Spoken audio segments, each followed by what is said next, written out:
আসসালামু আলাইকুম, কি অবস্থা সবার? আশা করি সবাই ভালো আছো। বাট আমার একটু চোখে সমস্যা, আমার চোখটা একটু ছোট ছোট মনে হতে পারে।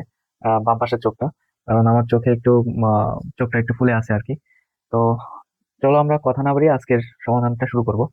দেখো, আজকের আরেকটু বলি, আজকের সমাধানটা হচ্ছে তোমাদের 2.1-এর শেষ সমাধান। ওকে, তো দেখো এখানে 11 নম্বর বলছে যে কোনো শ্রেণীর 30 জন শিক্ষার্থীর মধ্যে 20 জন ফুটবল এবং 15 জন ক্রিকেট খেলা পছন্দ করে, দুটি খেলাই পছন্দ করে।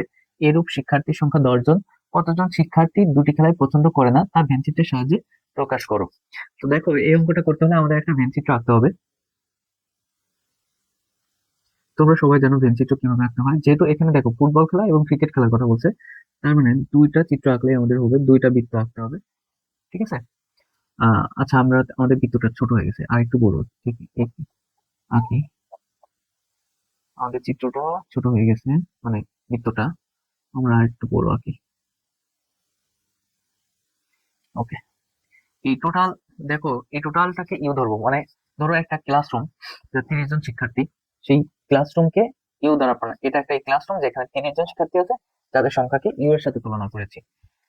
এখানে ফুটবল, অর্থাৎ ফুটবলকে এফ দ্বারা প্রকাশ করেছি, যে 20 জন শিক্ষার্থী ফুটবল, দেখা গেছে দুইটা বৃত্ত, এটা হচ্ছে সেই এফ। এই যে 20 জন শিক্ষার্থী কি ফুটবল খেলা পছন্দ করে, হ্যাঁ। আর 15 জন ক্রিকেট, 15 জন ক্রিকেট খেলা পছন্দ করে, সেটাকে আমরা এইভাবে দিয়েছি, এটাকে আমরা সি ধরেছি। ওকে, তো এখন দেখো, আমাদের 20 যোগ 15 কি হয়ে গেল? 35। 35 জন শিক্ষার্থী অলরেডি হয়ে গেছে আমাদের, তাই না? তো দেখো, খেলা আমাদের পছন্দ করে 20 জন আর 15 জন, কিন্তু আমাদের শিক্ষার্থী আছে 30 জন, তো আমাদের এখানে 35 জন শিক্ষার্থী হয়ে গেছে। আসলে এরকম স্বাভাবিকভাবে মনে হতে পারে তোমাদের, বিষয়টা তা না। যদি এরকম বলা থাকে, তোমরা ভেবে নিবা যে এই 20 জনের মধ্যে অবশ্যই কেউ কেউ ক্রিকেট খেলা পছন্দ করে, আর এই 15 জনের মধ্যে কেউ কেউ কি ফুটবল খেলাও পছন্দ করে। তো এই যে যেমন এই চিত্রটাই যদি আমি এইভাবে দিই, অর্থাৎ এটা ধরো ফুটবল 20 জন, এই 20 জনের মধ্যে এই 15 জনের মধ্যে দেখো একটা সম্পর্ক আছে, এই 15 জন এখানে আছে, এই 20 জন এখানে আছে, হ্যাঁ। তার মানে এই যে ফাঁকা যে একটা স্থান পাচ্ছি, এই স্থানটা আমাদের 10 জন।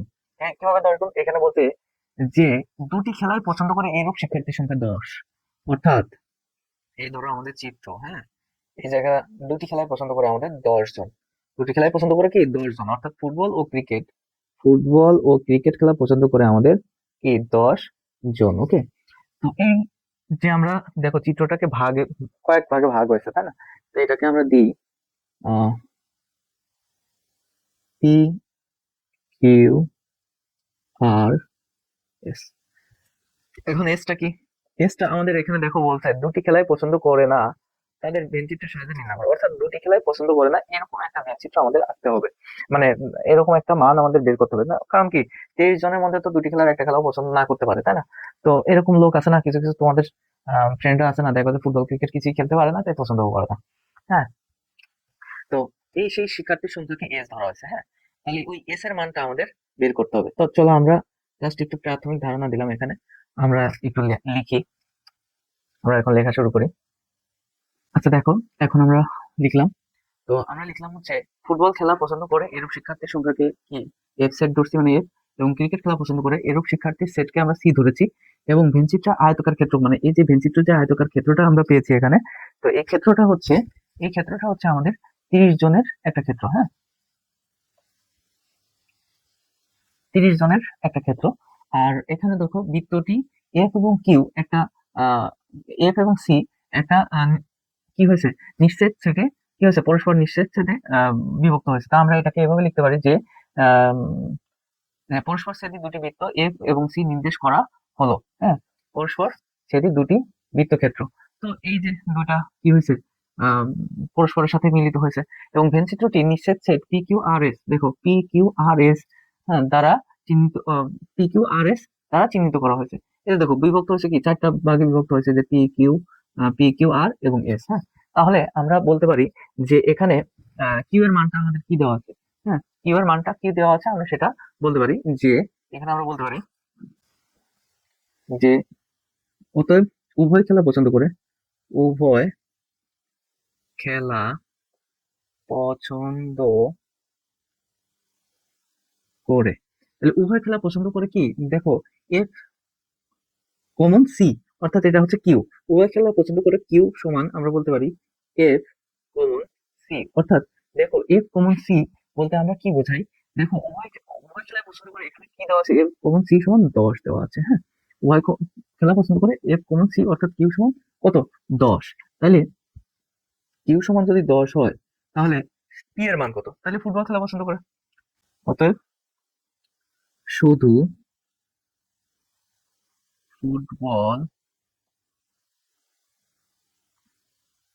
খেলা পছন্দ করে। তাহলে শুধু ফুটবল খেলা পছন্দ করে, এটা কি হবে দেখো তো, এই যে পুরোটা এফ এর মধ্যে পি এবং কিউ আছে, তো কিউ তো উভয় খেলা পছন্দ করে, তার মধ্যে ফুটবল আছে ক্রিকেটও আছে। বাট এই শুধু পি অংশটা কি, শুধু পি অংশটা হচ্ছে পিওর ফুটবল খেলা পছন্দ করে। তাহলে শুধুমাত্র এটা বললাম শুধু ফুটবল খেলা পছন্দ করে, পি সমান আমরা বলতে পারি, ফুটবল খেলা পছন্দ করতে কতজন, ফুটবল খেলা পছন্দ করতে হচ্ছে 10 জন। আমাদের আমরা জানি ফুটবল খেলা পছন্দ করতো যে 20 জন। হ্যাঁ, এই যে 20 জন এখানে বলা আছে 20 জন ফুটবল। হ্যাঁ, তাহলে 20 জন থেকে 20 - 10, মানে উভয় খেলা পছন্দ করে যেটা সেটা বাদ দিয়ে দিলাম, বাদ দিয়ে দিলে হবে 10। এই 10 হচ্ছে আমাদের, এই 10 জন শিক্ষার্থী হচ্ছে শুধুমাত্র, অর্থাৎ কি শুধুমাত্র ফুটবল খেলা পছন্দ করে। তাহলে এই যে সেই 10, হুম, উভয় খেলা পছন্দ করে 10। এখন তাহলে ক্রিকেট খেলা পছন্দ করে, আবার আবার শুধু ক্রিকেট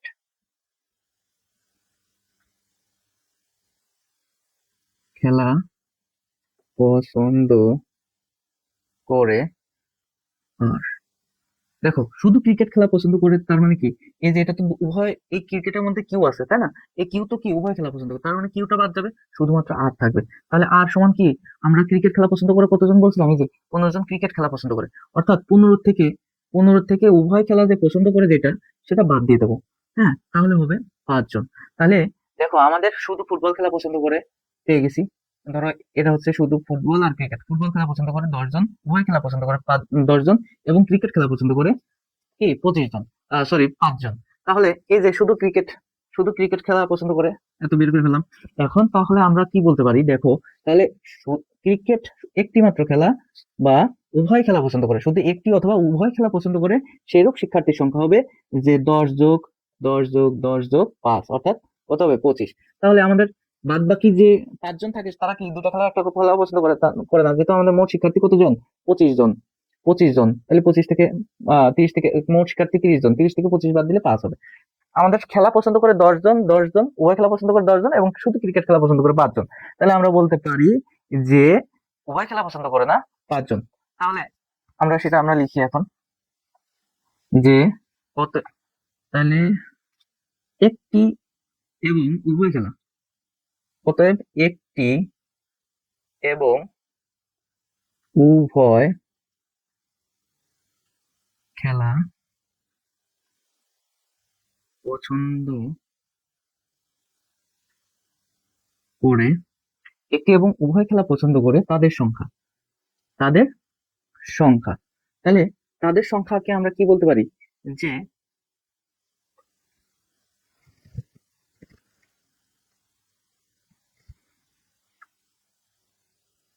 তাদেরকে আমরা কি বলতে পারি দেখো, যে উভয় খেলা পছন্দ করে, তার মানে কি পি কিউ আর, তার মানে আমরা বলতে পারি P union Q union Q in Q union R. এটা সমান আবার বলতে পারি যে এফ ইউনিয়ন সি, অর্থাৎ এই তিনটা অংশ যোগ, আর এই ইউনিয়ন অর্থ যোগ, ইউনিয়ন অর্থ কি যোগ। হ্যাঁ, তাহলে এই তিনটার যোগফল হবে উভয় খেলা পছন্দ করে এমন সংখ্যা, মানে উভয় এবং একটি এবং উভয় খেলা পছন্দ করে এমন শিক্ষার্থীর সংখ্যা। তাহলে আমাদের কি বলতে পারি এখানে আমরা, যে 10 যোগ 10 যোগ 5 সমান 25। তাহলে একটি এবং উভয় খেলা পছন্দ করে 25 জন। যদি বলতাম উভয় খেলা পছন্দ করে, তাহলে তো উভয় খেলা পছন্দ করে আমাদের এখানে 10 জন দেওয়াই আছে। কিন্তু আমি বলছি কি একটি এবং উভয় খেলা পছন্দ করে, কারণ একটি হলো এইটা আর এইটা। হ্যাঁ, শুধু ফুটবল শুধু ক্রিকেট পছন্দ করে এবং উভয় খেলা পছন্দ করে, তারা টোটাল খেলা পছন্দ করে এতজন। অতএব কোনো খেলায় উভয় খেলা পছন্দ করে না, তাহলে আমরা বলতে পারি অতএব উভয় খেলা পছন্দ করে না, উভয় খেলা পছন্দ করে না। তো এই যে উভয় খেলা পছন্দ করে না সমান কি দিয়েছি আমরা, এস দিয়েছি তাই না। তাহলে এস সমান উভয় খেলা সমান পছন্দ করে না, এস সমান ইউ মাইনাস ইউ এর থেকে কি আমাদের বাদ দেবো কি, এই যে এইটা, যে এফ ইউনিয়ন সি, অর্থাৎ ইউনিয়ন সমান আমাদের টোটাল 30 জন, এবং এফ ইউনিয়ন সি সমান আমরা পেয়েছিলাম কত, 25। তোমরা এই এতটুকু না দিলেও পারো, এর সমান 30 - 25 লিখে সমান সমান 5 লিখলেও অ্যান্সার হয়ে যাবে। তার মানে 5 জন, 5 জন, তাহলে আমরা 5 জন পেয়ে গেলাম। তাহলে আমরা বলতে পারি 5 জন শিক্ষার্থী উভয় খেলা পছন্দ করে না। অতএব 5 জন শিক্ষা শিক্ষার্থী উভয় খেলা পছন্দ করে না। আশা করি তোমরা খুব সহজে এই অঙ্কটা বুঝতে পেরেছো, এবং এই অঙ্কটা আম, একটা ইম্পর্টেন্ট অঙ্ক বলতে পারো, ভীমচিত্র অঙ্কগুলো ইম্পর্টেন্ট। আমি গত পর্বেও এই অঙ্কগুলো বুঝিয়েছি। আমি আরেকটা অঙ্ক দেখাবো, এই অঙ্কটা দেখলে আমাদের ভীমচিত্র নিয়ে আশা করি আর কোনো সমস্যা থাকবে না। আর তোমরাও আহ এরকম অঙ্ক যে নিয়ম এ পর্যন্ত দেখাবো এবং দেখিয়েছি, এই অঙ্কগুলোর নিয়মগুলো যদি তোমরা বারবার একটু প্র্যাকটিস করো, তাহলে দেখো যে বিভিন্ন বোর্ডের যে প্রশ্নগুলো আছে, হ্যাঁ তোমরা সাপ্লিমেন্ট বা টেস্ট পেপার বা গাইডের মধ্যে যে বোর্ডের প্রশ্নগুলো আছে ওইগুলো একটু ফলো করবা। দেখবা যে এই নিয়মগুলাই একটু ঘুরে ফিরে দিয়েছে। ঠিক আছে, দেখো যে তোমরা অলরেডি সেই নিয়মগুলো পারো, যে নিয়মগুলো আমি তোমাদের শিখিয়েছি। ঠিক আছে, তোমরা একটু বাসায় বোর্ডের গুলো প্র্যাকটিস করো পাশাপাশি, আর আমি তোমাদের যে বেসিক নিয়মগুলো বইতে যেগুলো আছে সেগুলো সমাধান করে দেখা দিচ্ছি।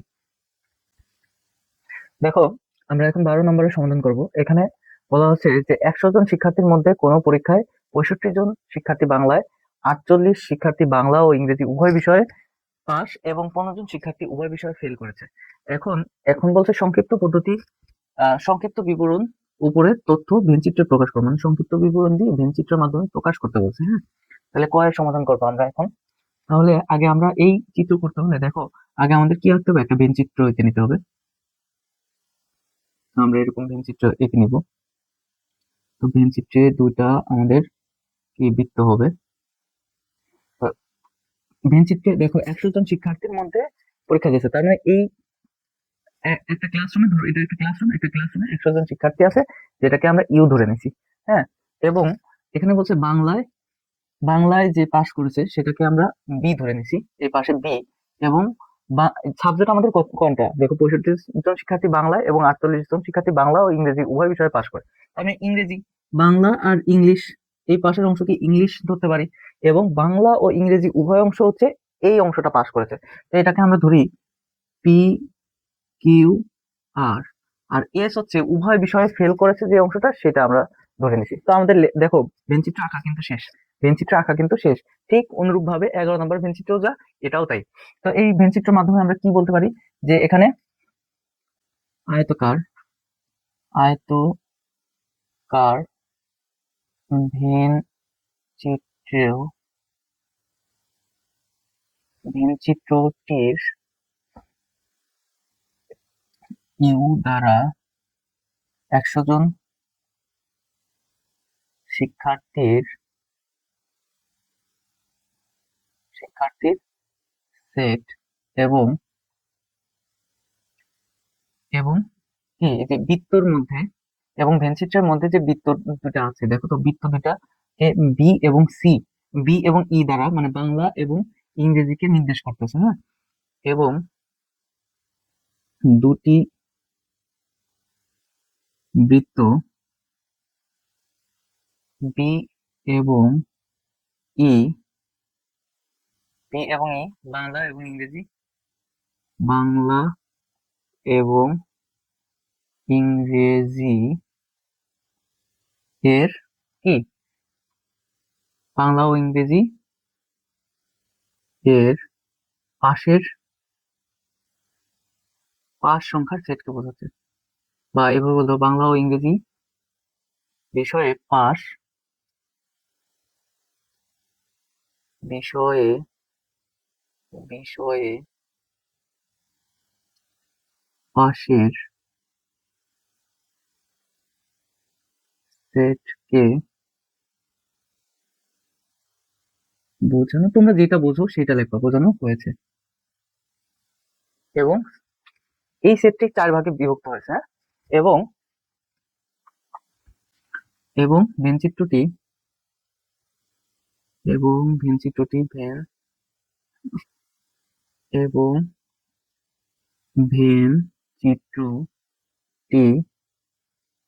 চারটি, দেখো একটা দুইটা তিনটা চারটা, হ্যাঁ, চারটা নিশ্চিত নিশ্চিত সেটে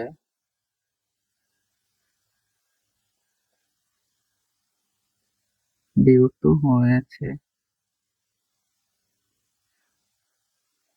একে পি কিউ আর এস দ্বারা চিহ্নিত করা হয়েছে। ঠিক আছে, তো আমাদের ক নাম্বার শেষ হলো যে কিভাবে আহ এই চিত্রের বিবরণ আমরা দিতে পারি। তোমরা তোমাদের ভাষায় বলতে হবে। শুধু এতটুকু মনে রাখবা যে এটা কি, যেমন একটা দুইটা তিনটা চারটা ভাগে ভাগ হয়েছে, এই ভাগের ক্ষেত্রে তোমরা এইভাবে লিখবা যে চিত্রটি চারটি নিশ্চিত সেটে বিভক্ত হয়েছে, যাকে পি বা একে পি কিউ আর দ্বারা বা পি কিউ আর এস দ্বারা চিহ্নিত করা হয়েছে। এটা এতটুকু দিলে আমাদের কয়ের সমাধান শেষ হয়ে যাবে। দেখো আমরা এখন ক্ষয়ের সমাধান করি।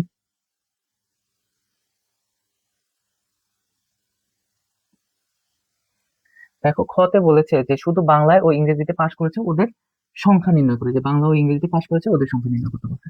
তাহলে এখানে দেখো আমাদের তাহলে এখানে আমাদের দেওয়া আছে উভয় বিষয়ে পাশ করেছে, বাংলা ও ইংরেজিতে উভয় বিষয়ে পাশ করেছে কতজন, 48 জন। মানে ধরো এই যে আমাদের ভেনচিত্র, আমি একটু তোমাদের রাফে বোঝাই, এটা তোমাদের আর করার দরকার নেই, ভেনচিত্রটা আমি তোমাদের বোঝানোর ক্ষেত্রে লিখছি। তো দেখো এখানে টোটালটা সমান আমরা কি ধরলাম, 100 জন।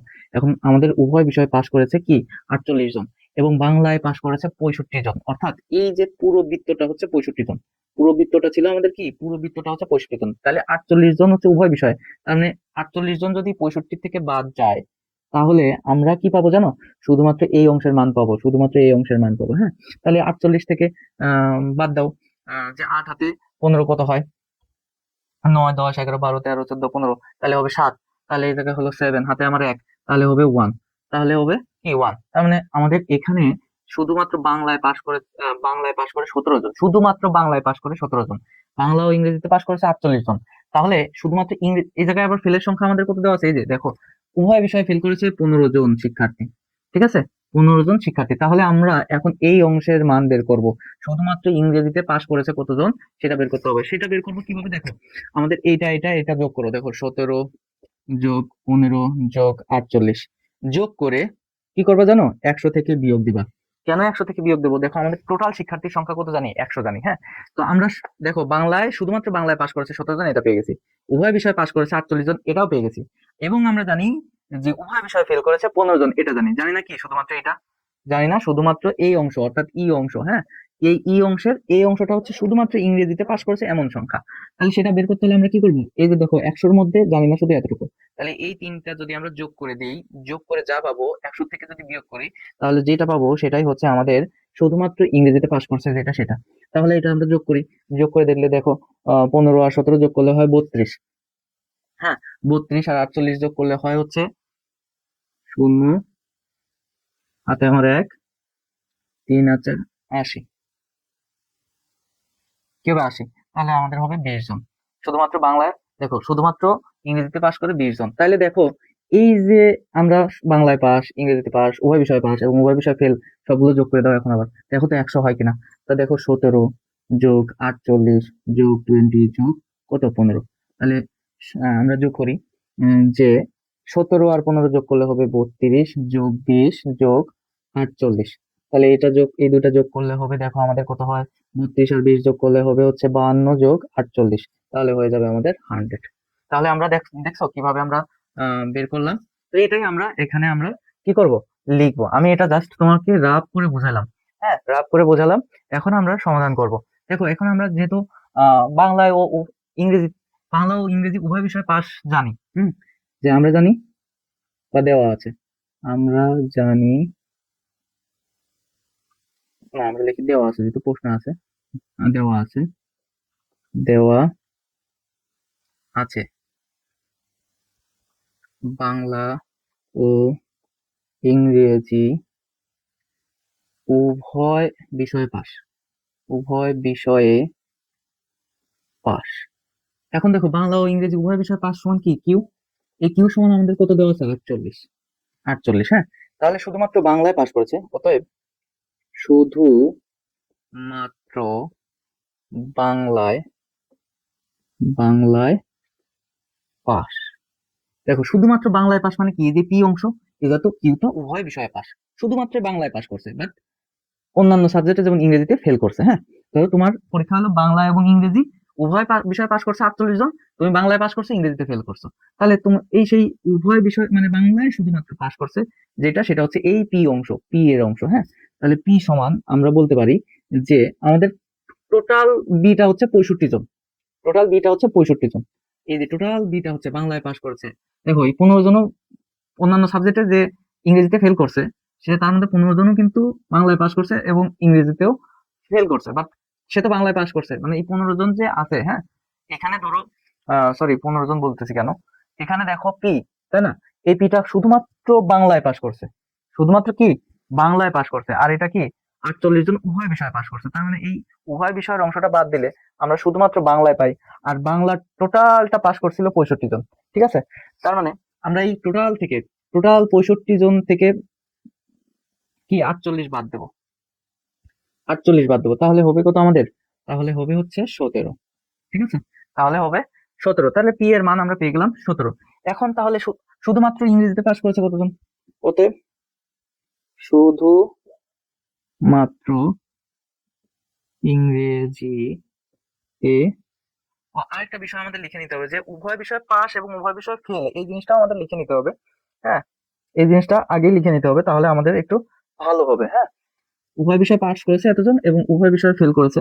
আচ্ছা আমরা এখানে লিখি যে এবং উভয় বিষয়ে ফেল করেছে, উভয় বিষয় ফেল সেটা হচ্ছে এস দ্বারা প্রকাশ করছে, আমরা এস সমান আমরা বলতে পারি কি 15। তাহলে অতএব শুধু মাত্র ইংরেজিতে পাস করেছে, শুধুমাত্র ইংরেজিতে পাস করেছে, তাহলে কি করতে হবে, আমরা টোটাল জানি 100, 100 থেকে বাদ দেবো কি, 100 থেকে কি করবো জানো, বাদ দেবো হচ্ছে, আমরা দেখো বাংলায় কত উভয় বিষয় পাস করেছে 48 জন সেটা জানি, এবং বাংলায় পাস করেছে এতজন এবং ফেল করেছে এতজন, মানে এইটা এবং এইটার মান জানি, বাট এটার মান জানি না। তাহলে এইটা তিনটা যোগ করে 100 থেকে বিয়োগ দিলে এই অংশের মানটা পেয়ে যাব। হ্যাঁ, এই অংশটার মান পেয়ে যাব, মানে এই টোটালটা ফেল, ধরো এই ফাঁকা জায়গাটা, হ্যাঁ, ধরো এই এই অংশটা আমরা জানি না। হ্যাঁ, তো আমরা এই এটা তো জেনে গেছি 17 জন, এটা 48 জন, আর এই ফেলের অংশটা, এই যে ফাঁকা অংশটা ফেল, এই 15 জন হচ্ছে ফেল। হ্যাঁ, ফেল, তাহলে আমাদের এটা যোগ করলে 100 থেকে মানে টোটাল থেকে বিয়োগ দিলে যত পাবো সেটা হচ্ছে এটা পাবো, তাই না, তাহলে আমরা যোগ দিই যে 48 যোগ 17 যোগ 15। ঠিক আছে, তাহলে যোগ দিলে হবে 100 - 80 সমান 20 জন। হ্যাঁ, তার মানে শুধুমাত্র ইংরেজিতে আমাদের কিন্তু চাইছে যে বাংলায় ও ইংরেজিতে পাস করেছে তাদের সংখ্যা নির্ণয় করো, বাংলা শুধুমাত্র বা শুধু বাংলা ও ইংরেজিতে পাস করেছে, তাহলে বাংলায় পাস করেছে, আমরা শুধু বাংলায় পাস করেছে পেয়েছি কতজন, 17 জন, এবং শুধু ইংরেজিতে পাস করেছে 20 জন। তাহলে আমরা অ্যান্সার বলতে পারি যে অ্যান্সার হচ্ছে 17 আর 20। ঠিক আছে, আশা করি তোমরা অঙ্কটা ক এবং খ এর যে সমাধানটা এটা বুঝতে পেরেছো, এবং এই দুইটা খুবই সহজ। এখন আমরা তোমাদের গ এর সমাধান দেখাবো। আচ্ছা, এখন দেখো আমরা গ এর সমাধান করবো। তো বলছে উভয় বিষয় পাস এবং উভয় বিষয় ফেল সংখ্যাদের মৌলিক গুণ নিয়োগ সমূহের সেট সেটের সংযোগ সেট নির্ণয় করতে বলছে। সংযোগ সেট কি করতে বলছে, নির্ণয় করতে বলছে। তার আগে আমরা জানি নি যে সংযোগ সেট মানে কি, সংযোগ সেট মানে সেতু বন্ধন অর্থাৎ ইউনিয়ন বা যোগ। হ্যাঁ, ইউনিয়ন। তো তোমরা এটা মনে রাখবা যে এটা হচ্ছে সংযোগ সেট বা ইউনিয়ন, সংযোগ সেট, এটা আমাদের বলে রাখলাম একটু আগে। আচ্ছা দেখো এখন গয়ের সমাধান করবো। এখন দেখো উভয় বিষয় আমরা জানি, উভয় উভয় বিষয় পাস 48, তাহলে আমরা জানি আমরা জানি উভয় উভয় বিষয়ে উভয় বিষয়ে কি পাস, উভয় বিষয়ে পাস শিক্ষার্থীর সংখ্যা, উভয় বিষয়ে পাস কতজন, 48, এটা দেওয়াই আছে যে 48 জন শিক্ষার্থী বাংলা ও ইংরেজি উভয় বিষয় পাস, তার মানে উভয় বিষয় পাস 48 জন। হুম, তাহলে এবং উভয় বিষয়ে ফেল, উভয় বিষয়ে ফেল হচ্ছে 15 জন। তো এই যে উভয় বিষয় 48 এর গুণনীয়ক বের করব এবং 45 এর গুণনীয়ক বের করব। আবার এদের বলছে যে মৌলিক গুণনীয়ক, মৌলিক গুণনীয়ক। আর আমরা কিন্তু মৌলিক সংখ্যা জানি, মৌলিক সংখ্যা কাকে বলে? মৌলিক সংখ্যা হচ্ছে ওই সকল সংখ্যা যে সংখ্যার মধ্যে এক এবং ওই সংখ্যা ব্যতীত অন্য কোনো সংখ্যা যায় না, তাকে মৌলিক সংখ্যা বলে। অর্থাৎ যেমন দুই, দুইয়ের মধ্যে কি যাবে? দুইয়ের মধ্যে দুই যায়, দুইয়ের সাথে দুইয়ের মধ্যে দুই যায় এবং এক যায়, আর কোনো সংখ্যা যায় না। হ্যাঁ, যদি বলি এক, একের ভিতর শুধুমাত্র এক দ্বারা ভাগ যায়, ঠিক আছে, শুধুমাত্র এক একবারই যায়। তার কারণে এক কিন্তু মৌলিক সংখ্যা নয়, এক কিন্তু মৌলিক সংখ্যা নয়। যদি তোমাদের কখনো টিকের মধ্যে আসে যে সব থেকে ছোট মৌলিক সংখ্যা কোনটি, সব থেকে ছোট মৌলিক সংখ্যা হচ্ছে দুই। যতগুলো সংখ্যা আছে আমরা জানি, উম, তার মধ্যে কি সংখ্যা না অঙ্ক, যতগুলো অঙ্ক আছে অঙ্কের মধ্যে সব থেকে ছোট মৌলিক সংখ্যা হচ্ছে দুই। ঠিক আছে, অঙ্ক বা সংখ্যা যেটাই বলো। তো দেখো, এই দুই, দুইয়ের মধ্যে যেমন দুই যায়, দুইয়ের মধ্যে এক যায়। আবার কি তিন, তিনের মধ্যে এক যায়, তিনের মধ্যে তিন একবার যায়। আবার তিন এক তিনের মধ্যে তিনবার যায়। আবার ধরো পাঁচ, পাঁচের মধ্যে পাঁচ একবার যাবে, পাঁচ দ্বারা পাঁচের ভাগ করলে কত হবে? এক হবে। পাঁচ দ্বারা একের ভাগ করলে কত হবে? পাঁচ হবে। হ্যাঁ, তার মানে হচ্ছে পাঁচের মধ্যে পাঁচ একবার যাবে, পাঁচের মধ্যে এক পাঁচবার যাবে। ঠিক আছে, তাহলে এই হচ্ছে, এগুলো হচ্ছে মৌলিক সংখ্যা। ঠিক আছে, তাহলে আমরা বলি, একটু লিখি যে 48 কে বি সেট বা এ সেট, 48 কে এ সেট এবং 15 কে বি সেট হিসেবে তুলনা করি। অতএব 48 এর গুণনীয়ক, দেখো তোমরা এটা চাইলে একবারে করতে পারো। কিভাবে? 48 এর মৌলিক গুণনীয়ক বলবা। কি বলবা? মৌলিক গুণনীয়ক, মৌলিক গুণনীয়ক, গুণ